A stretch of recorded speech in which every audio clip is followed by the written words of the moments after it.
I think the universe is absolutely and utterly giving. When I see somebody who says they want something and they don't have it, I don't even think they truly even want it. You can have anything you want in the world. When a guy goes, I want a six-pack, then why ain't you got one? If you wanted it, you'd have it. You'd like it. There's a bunch of things I'd like that I don't have, but I don't want them. Everything I've ever wanted, I've got. I've never wanted something and not had it. We all know what we're talking about here. There's things we'd like. I'd like to be able to figure skate. Not enough to go learn to figure skate. It's a weird look if you figure out, although that other guy dancing like the way you dance is doing a pretty good job. Bottom G. Bottom G, yeah. You've seen this guy? He can figure skate. Who'd you look up to outside of your dad? I look up to lots of people.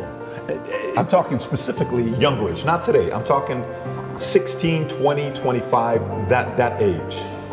Not today. It's a good question. Because I always believed in trying to take the best parts of individual people and then amalgamate them. And I know you want a name, and I can't think of one off the top of my head, but I would look at people who I didn't even respect, but they'd have one particular thing about them I thought, that's good.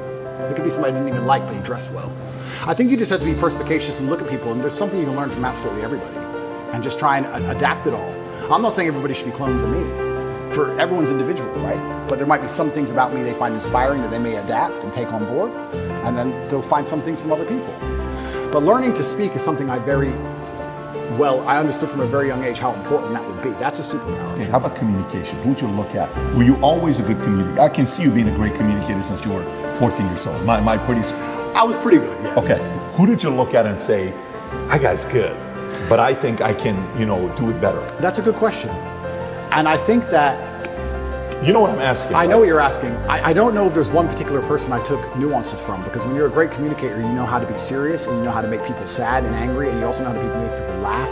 There's different people who can do lots of different things. Was it somebody that was multifaceted like that? I think it was a lot of different people. And I also think that... Did you pull from comedy as well, or no? Certainly did, but I was also extremely self-critical. I think that's where a lot of it comes from. I'll watch this podcast back 15 times. I will notice every single time I made a mistake. Just then I said, I'll watch twice. That was a mistake. I will watch this back 15 times and I'll identify every single error. I have an email list and I sign up and I get words of the day. I get 5 or 6 new words a day, which I try my very best to memorize. It's harder than you think to memorize 5 words a day, but I always try to make sure I have the most interesting vernacular I can possibly have, a wide vocabulary, so I can be very specific with my points.